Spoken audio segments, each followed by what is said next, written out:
একটি অত্যন্ত গুরুত্বপূর্ণ তথ্য আপনাদের কাছে নিয়ে এসেছে যে খগেন মুর্মুর উপর হামলা মুখ্যমন্ত্রী মমতা বন্দ্যোপাধ্যায় করিয়েছেন। এবার দিদি কিন্তু বেড়াজালের মধ্যে ফেসে গেছেন। মানে দিদি, আমাদের গুণধর দিদির সৈনিকদের কেলেঙ্কারি কিন্তু এবার প্রকাশ্যে এসছে, যাদের মধ্যে দুজন কিন্তু অলরেডি গ্রেপ্তার হয়েছে, যারা হামলা করেছিল খগেন মুর্মুর উপর। চলুন আপনাদেরকে পুরো ডিটেলসে বলবো যে মমতা বন্দ্যোপাধ্যায় এবার কিন্তু ফেসে গেছেন। চলুন তার সাথে আরেকটি অত্যন্ত মর্মান্তিক তথ্য যে জুবিন গর্গের মানে এই যে মৃত্যু, তার পিছনে তার ঘরেরই লোক জড়িত রয়েছেন, তাকে খুন করা হয়েছে। মানে বুঝতে পারছেন? চলুন আপনাদেরকে পুরো ডিটেলসে বলবো তার ঘরের লোকটি কে, যে জুবিন গর্গকে মানে এই খুন করে মেরে ফেলেছে। চলুন প্রথমত আপনাদেরকে বলি যে খগেন মুর্মুর উপর যা হামলা করানো হয়েছিল, সেই হামলাটি আর কেউ করায়নি, সেটা মুখ্যমন্ত্রী মমতা বন্দ্যোপাধ্যায়। এবার কিন্তু বেড়াজালের মধ্যে দিদি ফেসে গেছেন। দিদির গুণধর সৈনিকদের কেলেঙ্কারি কিন্তু এবার সামনে এসছে, যেটা আপনাদেরকে পুরো ডিটেলসে বলছি। একটু মনোযোগ দিয়ে শুনুন, অনেক কিছু আপনারা জানতে পারবেন। অতি অবশ্যই বলবো আপনাদেরকে যে জুবিন গর্গের খুনি কে, তার ঘরের লোকটি কে, অবশ্যই বলবো। তা প্রথমত বলি যে উত্তরবঙ্গের ত্রাণ কার্যে সামিল হতে গিয়ে যেভাবে আক্রান্ত হয়েছেন বিজেপি সাংসদ খগেন মুর্মু এবং বিজেপি বিধায়ক শঙ্কর ঘোষ, তা কার্যত বেঞ্জির ঘটনা এই রাজ্যের বুকে। সত্যি খগেন মুর্মু একটি ভালো কাজে গেছিলেন। মানে এই বিজেপি বিধায়ক বা এই যে বিজেপি সাংসদ খগেন মুর্মু, ওনারা দুজনে যে গেছিলেন গিয়ে ওখানে, সেখানে গিয়ে কিভাবে ওনাদের উপর হামলা করেছে এই তৃণমূল, ঠিক আছে? তো জনপ্রতিনিধিরা বিপদের দিনে মানুষের ওপর হামলা করা হয়েছে, যেভাবে একজন সংসদ রক্তাক্ত হয়েছেন, তাতে প্রশ্ন উঠছে যে কারা এই হামলায় জড়িত। বিজেপি প্রথম থেকে দাবি করছে এর পেছনে তৃণমূল কংগ্রেস এবং তাদের আশ্রিত দুষ্কৃতীরাই রয়েছে এবং একটি নির্দিষ্ট সম্প্রদায়কে দিয়ে তৃণমূল এই কাজটি করিয়েছে। কারণ জানেন সামনেই ভোট, 2026-এ ভোট, তো বুঝতেই পারছেন। হ্যাঁ, যদিও বা মমতা বন্দ্যোপাধ্যায় এবং তার দল এমন একটা ভাব দেখাচ্ছেন যে তারা কিছুই করেননি। আর একটা কথা আপনাদেরকে বলি যে মমতা বন্দ্যোপাধ্যায় কিন্তু খগেন মুর্মুকে দেখতে গেছিলেন, দিদি মাত্র 5 মিনিটের মধ্যে সব সেরে নিয়েছেন, ঠিক আছে? চোট লেগেছে এখানে, দিদি বলছেন কানের পিছনে। মানে বুঝতে পারছেন কিভাবে দিদি দেখেছেন? তো বলছে যে সেখানে গিয়ে অশান্তি তৈরি করার চেষ্টা করেছিল মানে সেই টিএমসিরা। বলছে তারা এই হামলার মুখোমুখি হয়েছেন, এই জন্যই কিন্তু তারা মুখোমুখি হয়েছেন হামলার, এমনটাই দাবি তৃণমূলের পক্ষ থেকে করা হচ্ছে। তবে এই হামলা যে পূর্ব পরিকল্পিত এবং এটা যে তৃণমূলের পক্ষ থেকেই করা হয়েছে, তা নিয়ে প্রথম থেকে সোচ্চার হয়েছে বিজেপি, ঠিক আছে? তা বলছে আর আজ আক্রান্ত বিজেপির সংসদ এবং বিধায়ককে দেখে সাংবাদিকদের মুখোমুখি হয়ে তৃণমূলীরা কিভাবে হামলা করেছে তা নিয়ে তথ্য পেশ করলেন কেন্দ্রীয় মন্ত্রী সুকান্ত মজুমদার। বুঝতে পারছেন? ইতিমধ্যে উত্তরবঙ্গের ত্রাণ কার্যে সামিল হতে গিয়ে বিজেপির 2 প্রতিনিধি যেভাবে আক্রান্ত হয়েছে তা নিয়ে সোশ্যাল মিডিয়ায় পোস্ট করেছেন মানে প্রধানমন্ত্রী নরেন্দ্র মোদী। সর্বভারতীয় নেতৃত্ব নড়ে চড়ে বসেছে রাজ্যের ঘটে যাওয়া এই ভয়ঙ্কর ঘটনা নিয়ে। সকলেই দাবি করছেন এবার এই রাজ্য প্রশাসনের বিরুদ্ধে কড়া পদক্ষেপ গ্রহণ করা হোক। তবে তৃণমূল অস্বীকার করছে যে তাদের পক্ষ থেকে এই ঘটনা কোনোভাবেই করা হয়নি। এই মানুষের জনরোষের মুখে পড়েছে বিজেপি। তবে শাসকের সেই যুক্তিকে রীতিমতো খণ্ডন করে দিলেন কেন্দ্রীয় মন্ত্রী সুকান্ত মজুমদার। তিনি আজ যে সত্য সামনে আনলেন, মানে এই যে সুকান্ত মজুমদার, তিনি এমন একটি সত্য সামনে নিয়ে এসেছেন যেখানে তাতে বোঝাই যাচ্ছে যে এই হামলার পেছনে একমাত্র রয়েছে তৃণমূলের ষড়যন্ত্র। ক্লিয়ার? বলছে এদিন আক্রান্ত বিজেপির সাংসদ খগেন মুর্মু এবং বিজেপি বিধায়ক শঙ্কর ঘোষকে দেখতে হাসপাতালে যান কেন্দ্রীয় মন্ত্রী সুকান্ত মজুমদার।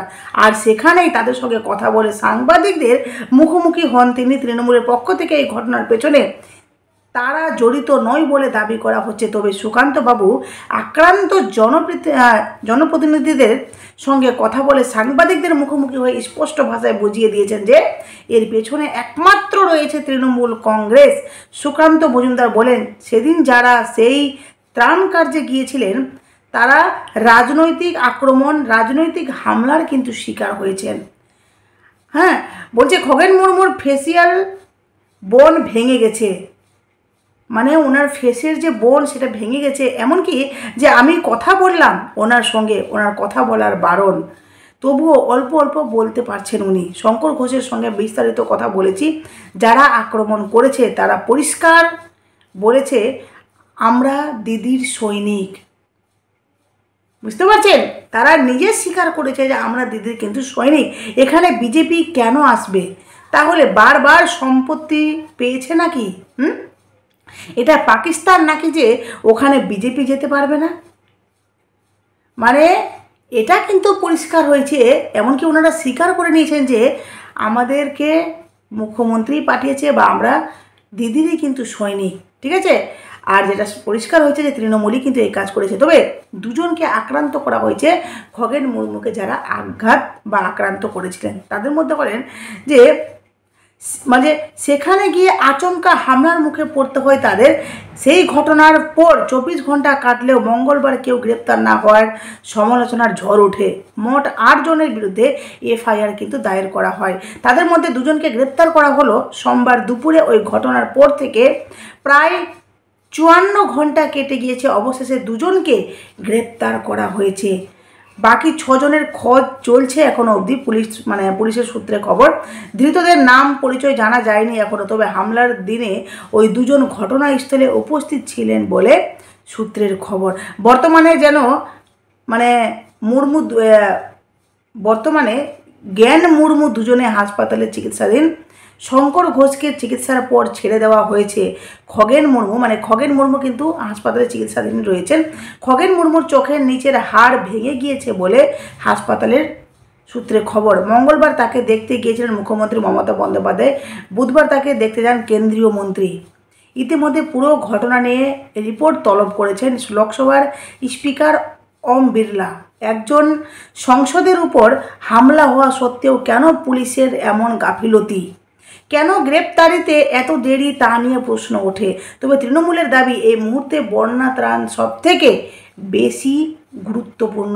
গ্রেপ্তারির জন্য সময় দরকার বলে মন্তব্য করেছিলেন তৃণমূল সাংসদ কল্যাণ বন্দ্যোপাধ্যায়।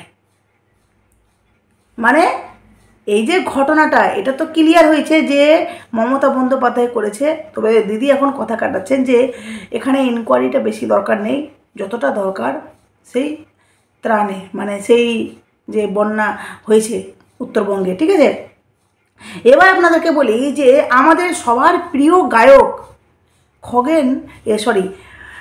গায়ক জুবিন গর্গের মৃত্যু, যেটা আপনারা জানেন যে বলা হচ্ছে জলে ডুবে মৃত্যু, কিন্তু সেটা নয়।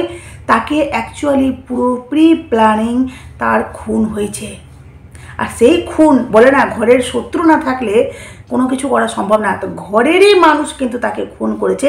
সেই ব্যক্তিটি কেউ নয়, খুবই কাছের একজন লোক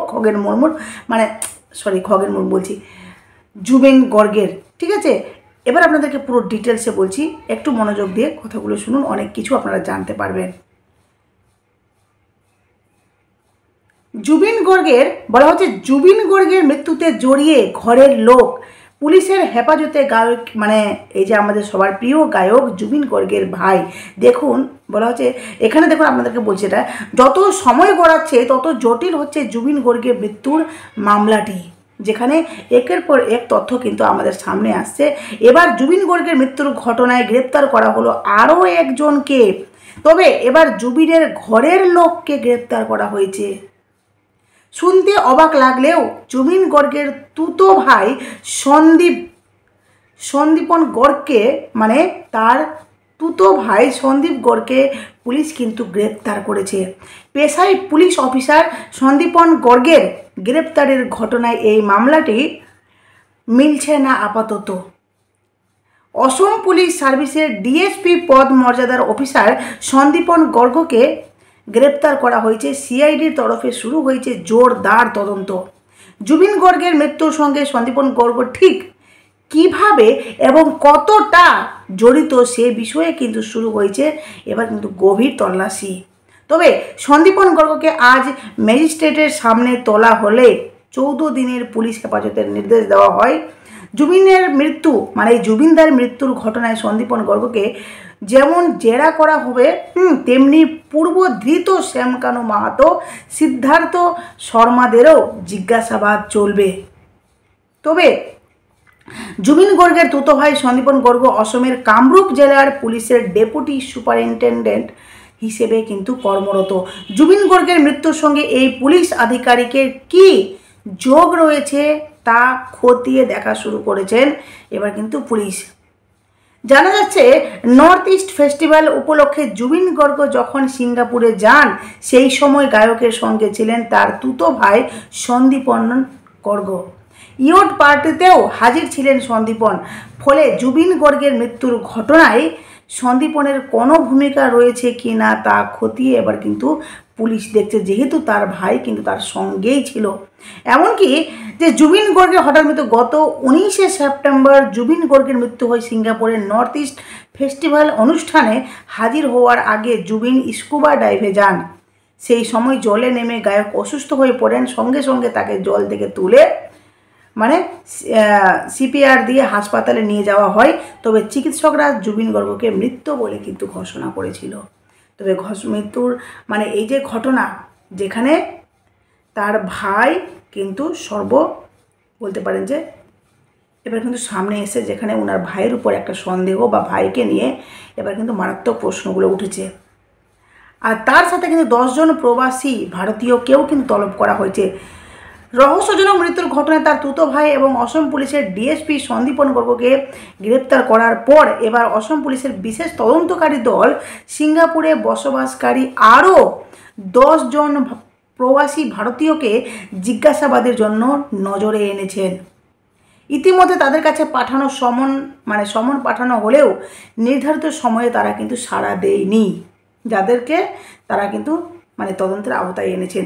সিআইডি স্পেশাল ডিজিপি মুন্না প্রসাদ গুপ্তা বুধবার জানান 10 জন প্রবাসী ভারতীয় এখনও পর্যন্ত প্রথম সমনের কোনো উত্তর দেননি, তাই আইন মেনে তাদের উদ্দেশ্যে আবার নতুন করে সমন পাঠানো হবে।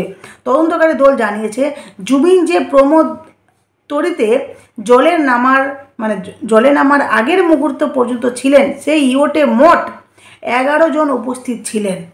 তাই এই প্রবাসী অসমিয়াদের বয়ান এই মামলার তদন্তের জন্য অত্যন্ত কিন্তু গুরুত্বপূর্ণ। 4 জন গ্রেপ্তার। কোটি টাকার লেনদেন নিয়েও কিন্তু একটি মারাত্মক রহস্য সামনে আসছে, যেখানে সিঙ্গাপুরে গত 19 সেপ্টেম্বর সাঁতার কাটার সময় জুবিন গর্গের মৃত্যু হয়। এই ঘটনা নিয়ে যেভাবে শ্যামকানু মহন্ত, সিদ্ধার্থ শর্মাকে যেভাবে গ্রেপ্তার করা যাচ্ছে তার সাথে সাথে কিন্তু আরও অনেকের উপর এক এক করে তদন্তের আওতায় আসছে বা ওনাদের উপর সন্দেহ হচ্ছে। যাই হোক, আগামীতে কী হচ্ছে অবশ্যই আপনাদের সামনে পুরো তথ্য নিয়ে আসবো।